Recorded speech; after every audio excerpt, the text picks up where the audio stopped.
ఒకరోజు దుర్వాస మహాముని ఒక దివ్యమైన పూలమాలను ఇంద్రునికి బహుమతిగా ఇచ్చాడు. కాని ఇంద్రుడు గర్వంతో దాన్ని తిరస్కరించాడు. దుర్వాసునికి కోపం వచ్చి ఇంద్రుణ్ణి, ఇతర దేవతలను తమ ఐశ్వర్యం, శక్తి మొత్తం కోల్పోతారని శపించాడు.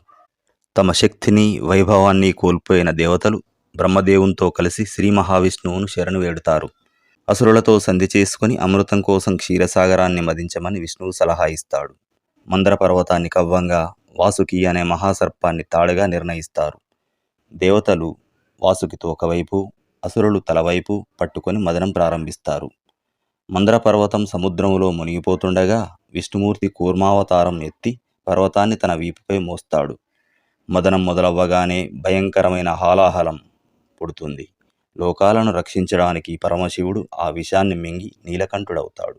తర్వాత కామధేనువు, కల్పవృక్షం, ఐరావతం, అప్సరసలు మరియు ఐశ్వర్య ప్రధాని అయిన లక్ష్మీదేవి ఉద్భవిస్తుంది. చివరగా ధన్వంతరి అమృతభాండంతో ప్రత్యక్షమవుతాడు. అసురులు అమృతాన్ని దొంగిలించగా విష్ణువు మోహిని అవతారం ఎత్తి వారిని మాయ చేసి అమృతాన్ని తిరిగి దేవతలకు పంచిపెడతాడు. దేవతలు సంతోషంగా అమృతాన్ని స్వీకరించి వారి శక్తిని, తేజస్సును తిరిగి పొందుతారు.